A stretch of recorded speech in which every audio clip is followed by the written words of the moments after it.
Hello there, come back to the Technology Innovation Hub. It's going to be a session from Oracle portal. Let me share the screen. The last session was about the parameter file. So we have been following this document, understanding the parameter file, and the other part was basic troubleshooting and monitoring.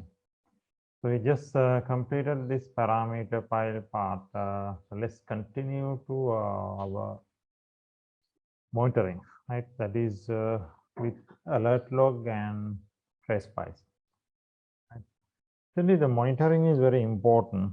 Now, even though in the industry, DBA role or the PO database role is been little by little getting vanishing, but we have that is due to automation and digital transformation and stuff. But still, wherever now in automation you have code pipeline and we have data pipeline as well. So in wherever the database will be there as a component. So still, even though the PO database role, DB role is little bit of getting away, but monitoring still will be there. It will be very important, right? Okay. All right. So therefore, let's try to focus on this. Now, when it comes to Oracle database monitoring, the very important file is what? Alert.log file, and for troubleshooting, the trace files. Because the alert file will give you short information. It will give you short information with the error number, with the ORA hyphen error number. And the trace files are the one which is going to give more details, right? So that's what even I have given this document. This is the reference from documentation. I think this already opened here. Yes, this one about monitoring errors with trace files and Alert.log. So this is, you can go to that. That's okay. I see once I upload this document to GitHub, you can check that. But let's try to do some hands-on and try to get an understanding on this monitoring and about tracing for troubleshooting. This is what it says. A trace file is a file that contains diagnostic data used to investigate problems. That's what that is for troubleshooting and monitoring. But trace files has more detail about the related error, which is given as a short description in the alert file.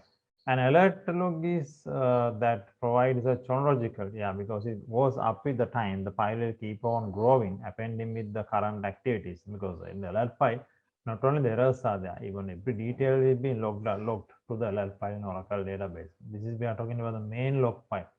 And here our focus will be for standalone database, not for clustering and data guide and node. So we are focusing on standalone. Right. So, I mean, you can monitor using command line. And again, you have ADRCI as well, automated diagnosis command line interface. Let's come to that one later. Or else you can use the OS tools to just take a look at the file. And other than that, we have the GUI. We have the graphical monitoring, which is much easier, which is recommended in production environments because it gives you all the illustrations in GUI mode. And we have what are those? We have database console, right? And we have database express, and we have cloud control. So all three tools have been there. Of course, now there are issues that we need to discuss because with this flash end of life in last year, there are issues with the consoles, but let's discuss those things. But those things has been resolved actually with 19C and on not. We'll talk that one later. But before that, let's do some hands-on and try to get an idea about this alert file. Okay. So first, let's go for command line. So let me let's do some hands-on on command line before going to the ADRCI and the GUI. Okay. So I think I'm here. Yeah, I'm in Oracle Home.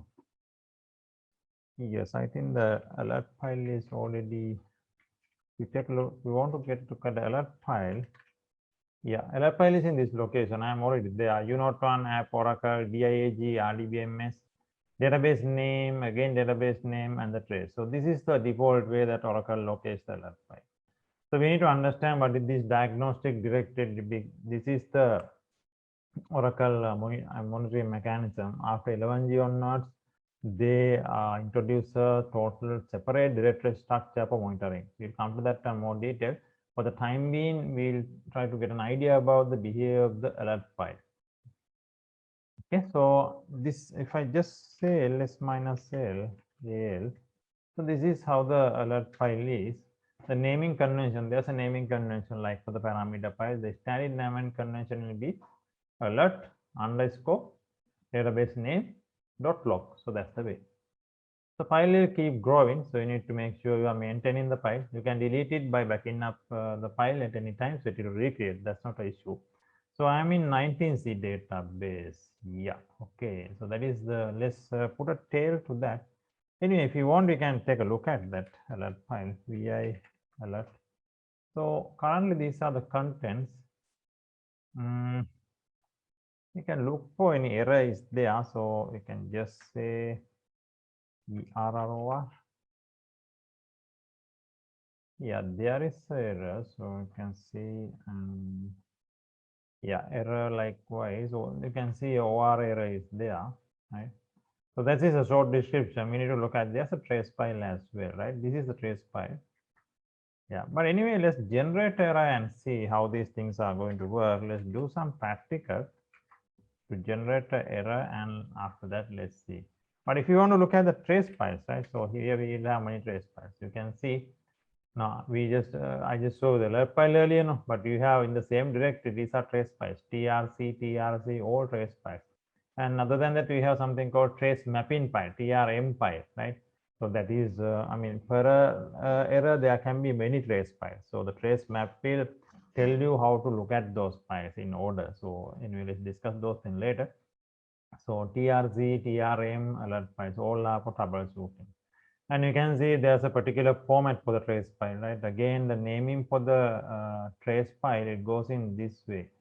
The naming will go database name, right? Database name, the relevant background process, and the error number. So that is how the trace files are named. Database name underscore the relevant background process and the relevant error number, which appears in the alert file, right? So that is how it goes. And anyway, let's do a generate error, and let's take a look at how alert file is giving those information for us to monitor. So let's put it on continuous appending mode. Let's put tail minus f. So okay, now it will update as it happens, right? So, and from this side, from this window, I will keep, let's go to, yeah, 19C database, right? Or any, yeah, I mean 19C is fine. Right, let's do something like this. Let's trigger, let's simulate a data file crash. So it will generate some error. So let's simulate a data file crash and let's see how the alert file giving us the information. Okay, to do that, first of all, let me log into my 19C database and let me take a look at the file name, select, by the way, this is a multi-tenant database, right? It's okay, right? I'm in multi-tenant database, so select name from $, we can do the same on 12C as well, but it's okay, let's use this one. Yeah, I'm in that, what's here, 19C, CDB, okay, right? So let me just select name from $, data, I need data file. So just take a look at the path. Yeah, you can see I have CDB and I have one PDB as well here. So what I'm going to do, I'm going to simulate a failure. Let's crash this file, right? Let's crash this file. Let me exit from here, and right away I'm going to root, right? I'm getting out from Oracle as well. Going to root, and let me just say like this, cat dev/null redirecting to my file, right? So actually prior to doing this, we want to confirm this one. So what we can do, we can run a ls minus l. Let me increase this one a bit. ls minus l, let's see the size of the file, right? This one. The size of the file, you can see we have certain number of bytes are there, pi to pi 1072. So now what I'm trying to do, I'm going to say cat dev. I'm erasing the file content by sending the null device. So that's what I'm going to do. So this will erase the whole content of the file. As a result, it will get crashed at the database level. Okay, now the earlier bytes we had this much of bytes, now it's 0. So for a database, it's a kind of a failure, kind of a corruption. Okay, now let's get back to Oracle. Let's use Oracle and let's set the environment because I have dual environments 19C and 18C. So I want to set it to ORCL 19C DB, no, ORCL 19CDB. So that's my database. Okay, now, yeah, so we can, what we can do now, the file is crashed. So let's go here. Now we need to generate error. Now that's the whole purpose of this, right? So now let's ask Oracle to check the header parts. We ask Oracle to check the header part. Now there's one file which is corrupted because I have sent a null device. So as a result, Oracle won't be able to access this file. Right, so let's ask him to check the header. So let's put a checkpoint, alt system, checkpoint. Now, if you look at right hand side, now you can see the alert file is telling us the information. You can see there's a OR error, ORA 0110 data file 7. So that's the user's database file which is just crashed. And it's telling error identifying the file. So this is how now we can monitor in the alert file with ORA number error, and it should tell us a relevant trace file as well. So the relevant trace file, it will tell us to look at this trace file for more information. And let's see whether it is telling, yeah, this is the trace file, system state dump to this one. You can see it is telling ORCL and it is telling a diagnostic result. So the error is marked as a diagnostic and this is the number trace file. So we can take a look at that one as well because it came from diagnostic, because automatic diagnostics repository is there, which is detecting there's an error now, automatically detecting there's an error.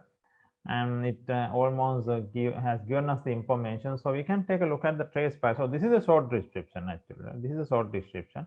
The detailed description is here. Let's see whether this is the file, right? Let's take a look at it, because you can see there are numbers are different, 01, and here it says a different number. So let's see what that, as soon as this error happened, only it came out, right? That trace file came out. So let's break it here and let's try to take a look at the content cat. This is the file I want to see, this trace file. Okay, so what it says, you can see the content is little large. It tells, and yeah, no, that is not something related, but anyway, it is something related to that because it's dumping some memory information due to the file is not accessible.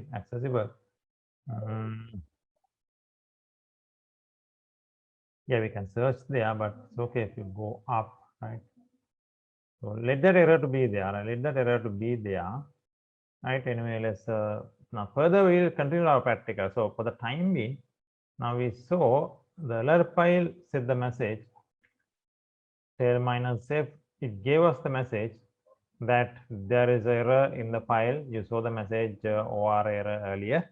So let's continue our practical from this side. And now you can see almost the database is down now, right? Because I made a checkpoint, and due to the file corruption, it has shut down the database. It has shut down the database, right? And on the right hand side, let's try to get more monitoring information here. Right, and rather than putting tail minus f, let's put last 100 lines. Let's take last 100 line and say more here, right? I want to say more information. Yeah, these are patch information. Yes, DB recovery, and yes, now it says, you can see OR error, file media failure. Now you can see. Now you can see more details. See, it gives all the details now. Media failure has been happened. That is due to IO error. Yes, it can't write into the file because it's corrupted. File number is data file 7. And now you can see the trace file as well. There's a trace file with related to our error, right? So it says 21011. And I think there will be more trace files here. So you can see again 21011, right? And so we can take a look at those files, trace files. We want to get more information as to what has happened, right? You might get another trace file there because this is the dump from checkpoint because I ran a checkpoint. So it tells more information there as well. So check, because from the checkpoint process only is identified, right? Because I asked him to do a header file check, right? By using a checkpoint. So let's take a look at one of those trace files as well. So let's see. Let's take a look at this file. Errors in this trace file, DRC file. Yeah, it says additional information, and let's see. Yeah. Okay, right. This is what we are trying to take a look at. But anyway, so if you take a look at CDB checkpoint, I think you can see this one is something related to MEZ0, but let's take a look at the CKPT. So that's the relevant background process actually, right? So let's take a look at this file, relevant trace file. So those things you need to identify because the error should be triggered from checkpoint background process initially. Anyway, it should trigger from DB writer as well because DB writer was unable to write, but I triggered the error using CKPT, right? So if you cat this file,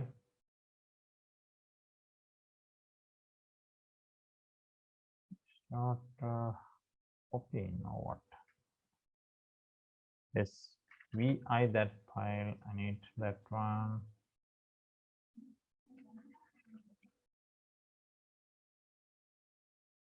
Okay, let's first ls minus l.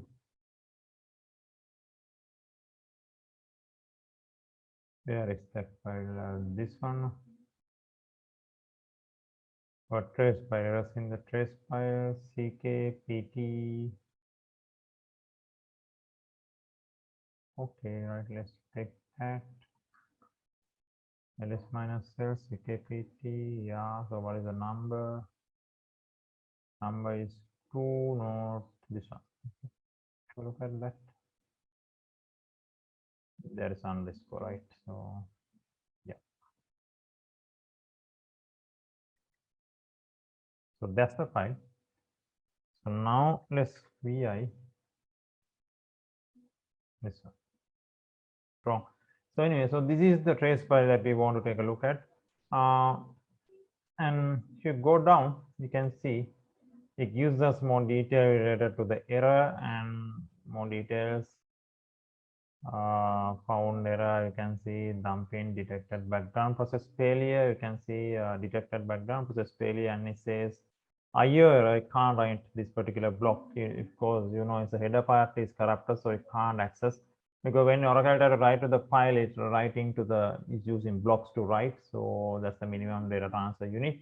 So now you can't write, so that's what it says. You can see more details are there in the trace file, right? Yeah, so waiting up to 5 seconds and likewise. So yeah, so that is one trace file. So we'll have many, but anyway, I just want you to get an understanding how do you troubleshoot this problem. Now, of course, for this error, now we have enough information. Now we got to know file is corrupted and we got to know file number as well, right? So when you saw the file number 7, all the information was there in the alert file, as well as you can see data file 7, right? And as well as in the relevant trace files giving the information. All right, now let's try to again we'll keep on monitoring the file tail minus f alert file, right? So let's keep it to update as it happens here on the database. Now it says already instance is terminated, right? So of course it's shut down. So this is anyway the default behavior in Oracle database after 11.2.04. That you have to remember, right?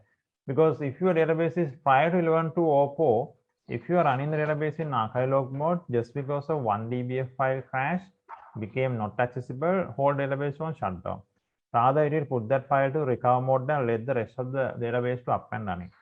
But after 11.204, there's a parameter data file crash IO error that Oracle changed the behavior of the database. So it will shut it down even if 1 dbf file crash, whether it's critical or non-critical. Now this is not a critical file, no. Right?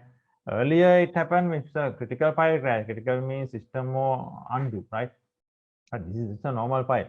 So from 11.204 above, even if a normal file crashes, the default behavior is it will shut down, right?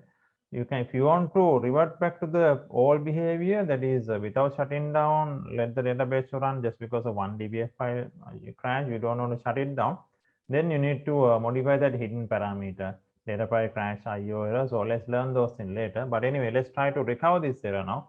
And in the meantime, just keep an eye on this right-hand side, what's happening during the recovery, because now it's almost down. So let's try to put it to mount, right? Not there, right, on left-hand side. Let's try to mount the database. So we can't open because it's, yeah, this session, we need to exit, reconnect, because it's almost killed the session.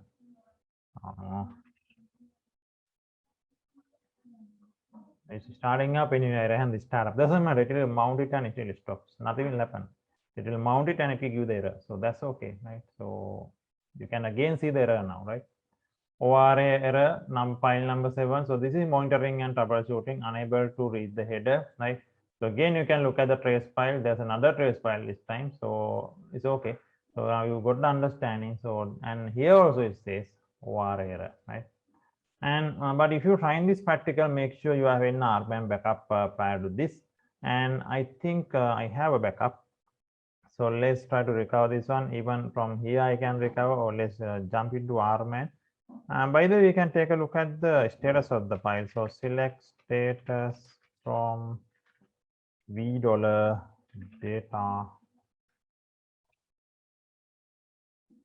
file. Yeah, it says all the files are online, but file number 7, it's okay. So let's say select file hash, right? File hash comma status from $data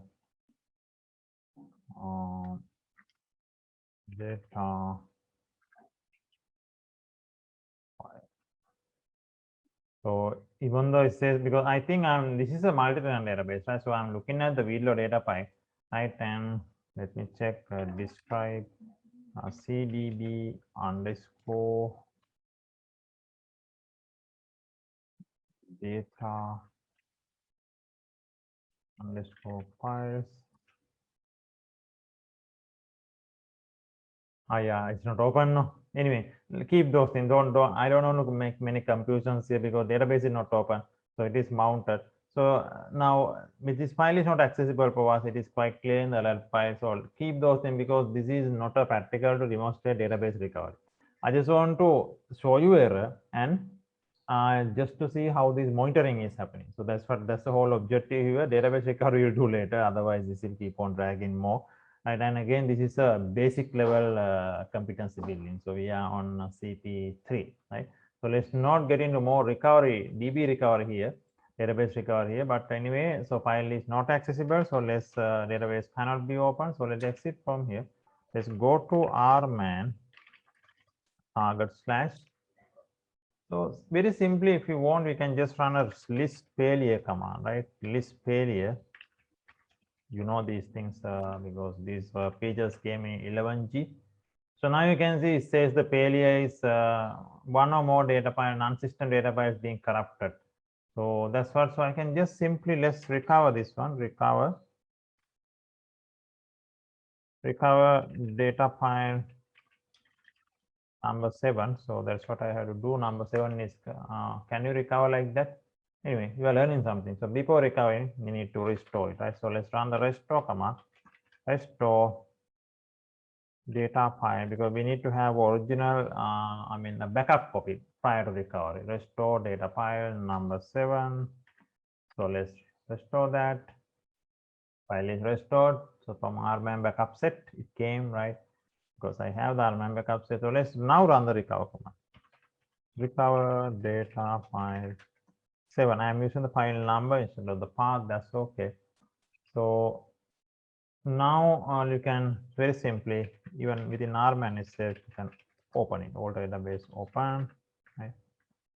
So and keep on, see again, don't lose our objective. You have to monitor the right side. You can see all the monitoring information. It says full restore complete because I restore the data file. Full restore means the data file, not the whole database. I didn't want to restore the whole database just because of one data file crash. So restore the whole database, and it says recovery. Don't worry about what is recovery because it need to, if necessary, it need to apply the archives, right, to match the changes. Because my backup may be a few hours old and the current database file is ahead in time. So it will restore it from backup, and in case the changes are in archive log, so it need to apply the archives finally from the current redo rate. So it looks like there is nothing to apply from archive here, but it took something from online redo. So that's why it says and it's completed recovery, right? Okay, so that's what. And again, you can see all the information is given in the alert file. So monitoring, right? Monitoring, troubleshooting, and tracing, and nothing related to performance. Alert file doesn't give anything related to performance. It's all about monitoring and troubleshooting. So performance monitoring we will do later. And let's open it up. Let's database to be open. Now it should open without any issues. Yeah, so successful. So no issues. I think with that practical, you got an idea about monitoring and select status from $v date. They say right, right. So it's open. So now you got the idea how the monitoring and tracing can be done using alert file. So that is the whole objective here, simulating with an error. And I think documentation, yeah, the document also says these things, but I just demonstrated in a practical. So the next part is this. Now this is all we did manually, no, right? We did all from command line, and you saw that all the commands went on, and here recovery commands, crashing commands, here the tail and monitoring commands. But next, what we have to do as per the document, you can see the GUI, cloud control, and the DB console. Those things are there. So I think let's take a look at that one, and we need to understand the effect of this flash as well. I mean, after announcing end of life for the flash, because Oracle DB console depend on flash. It dependent on flash. On 19C only they change it to other technique, jet, right? So let's take a look at that one in the next session. Otherwise, this is dragging for long. So let me come back with the next session for that. So I'll meet you soon. Have a great time. Bye bye.